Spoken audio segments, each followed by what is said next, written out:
Hello everyone, मैं हूँ शालिनी और आज फिर से एक कहानी लेकर के आई हूँ। और जो मेरी आज की कहानी है वो एक ऐसी बॉलीवुड एक्ट्रेस की है जिसकी ऑलरेडी मैं एक वीडियो बना चुकी हूँ और उसमें मैंने उनके बारे में बहुत कुछ बताया था। और इतना ज़्यादा टाइम गुजर चुका है उनको गुजरे हुए, इस इंडस्ट्री से, इस दुनिया से गए हुए, लेकिन जो उनके फ़ैन हैं वो अभी तक उस एक्ट्रेस को भूल नहीं सके हैं। और उन्होंने मुझे काफ़ी सारे मैसेजेस भेजे और उसमें उन्होंने मुझे बोला कि वो प्रवीण भाभी के बारे में और कुछ भी जानना चाहते हैं, जैसे कि उनको जो बीमारी हुई थी वो कहाँ से हुई थी और कैसे हुई थी।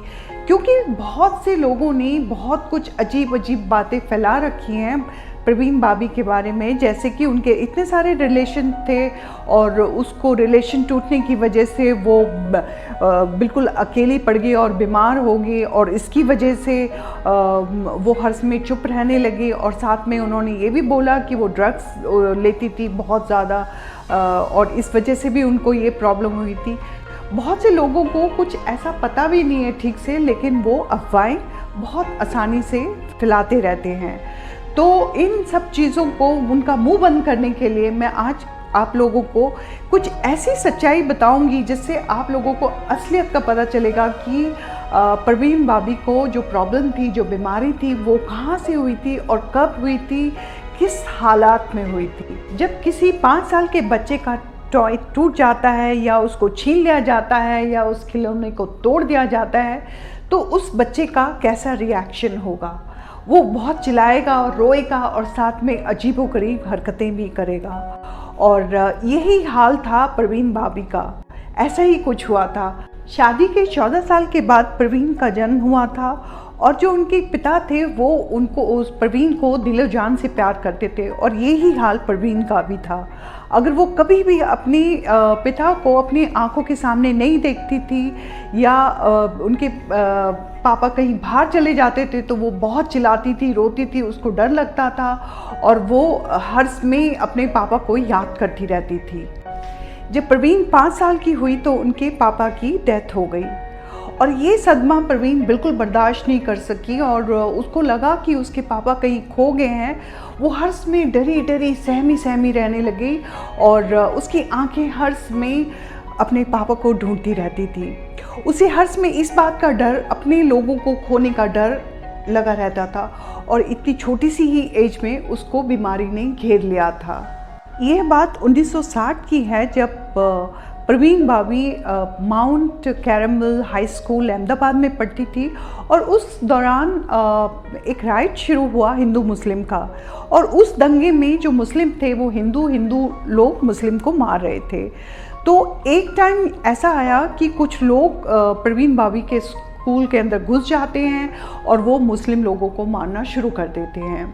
जो स्कूल के अंदर जो नन थी, वो एक नन बहुत ज़्यादा ही तेज़ थी और हिम्मत दिखाई उस नन ने। उन्होंने मुस्लिम बच्चों को किस तरीके से इकट्ठा किया और पीछे के रास्ते से वो बाहर ले गई, और वहाँ बाहर एक ट्रक खड़ा हुआ था जो कि मैट्रेस से फुल था। तो उस नन ने किसी तरीके से बच्चों को उस मैट्रेस के अंदर छुपाया, और लेकिन उन्हीं बच्चों में प्रवीण भाभी भी थी। प्रवीण भाभी बहुत चिल्ला रही थी, उसको डर लग रहा था, वो बार बार यही बोलती जा रही थी, मुझे मत मारो, मुझे मत मारो। और वो इतना ज़्यादा डर गई थी कि वो बिल्कुल चुप हो गई, उसके मुंह से आवाज़ निकलनी बंद हो गई और वो अपनी सुध बुध खो बैठी।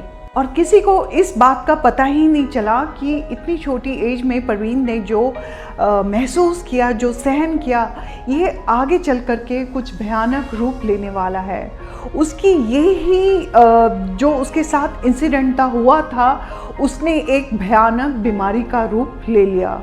क्योंकि अब धीरे धीरे प्रवीण बड़ी होती गई, लेकिन बीमारी भी धीरे धीरे उसकी बढ़ती चली गई। और अब प्रवीण को ये भी लगने लग गया था कि लोग उसके खिलाफ हैं, उसको मारने वाले हैं, और जो भी स्टोरी उसके दिमाग में बनती थी वो उसी को ही मान लेती थी कि वही सच्चाई है। जब प्रवीण भाभी ने बॉलीवुड इंडस्ट्री में कदम रखा, तब भी वो बहुत अपने आप को अकेला ही महसूस करती थी। इतने सारे लोगों के बीच में होने के बावजूद भी उसकी आंखें पता नहीं किसे ढूंढती रहती थी। हर समय वो खोई सब जगह उसकी नज़रें चलती थी, शायद वो अपने पापा को ही ढूंढती रहती थी। क्योंकि उसके दिमाग के अंदर वो स्टोरी बनी हुई थी कि उसके पापा खो चुके हैं और कभी ना कभी वापस आएंगे। और बॉलीवुड इंडस्ट्री में बहुत से लोग उसको पसंद करते थे, उसके साथ रहते थे, लेकिन किसी को भी उसकी इस बीमारी के बारे में कुछ भी पता नहीं चला कि उसकी बीमारी दिन पर दिन बढ़ती जा रही है। सिर्फ एक आदमी थे जो प्रवीण को अच्छी तरह समझते थे और वो थे उनके असिस्टेंट मिस्टर वेद शर्मा।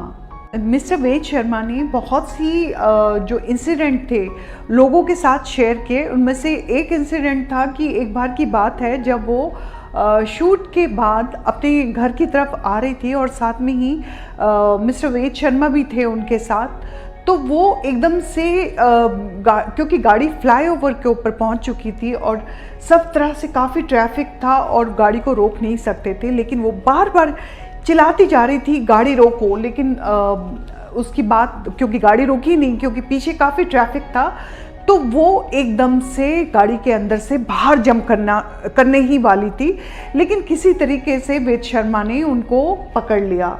उसके बाद भी वो चुप नहीं बैठी, वो और चिल्लाई और साथ में ही उन्होंने अपने कपड़े उतारने शुरू किए, क्योंकि पता नहीं उसके दिमाग में क्या चल रहा था और वो बड़ा अजीब सा हरकतें कर रही थी। तो किसी तरीके से उसे संभाला गया और उसके बाद उसको चुप बिठाया गया।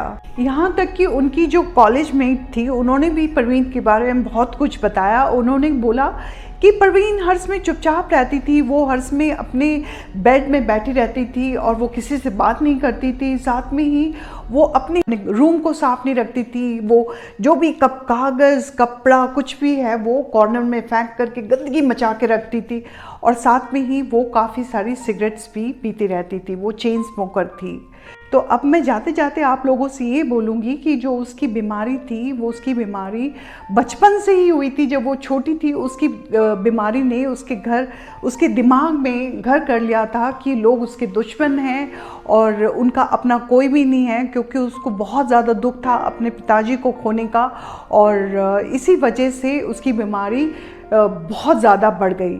अब मेरी स्टोरी तो यहीं पे ख़त्म हो गई, लेकिन जाने से पहले मैं आप लोगों से ये बोलूँगी, मेरा एक और वीडियो है जिसमें मैंने प्रवीण भाभी के बारे में बनाया था, वो पार्ट 1, वो भी आप देख सकते हैं। और उसका जो सीक्वल है ये वाला, इसको देखने के बाद आप लोगों को काफ़ी कुछ पता चल जाएगा। थैंक यू सो मच, नमस्ते।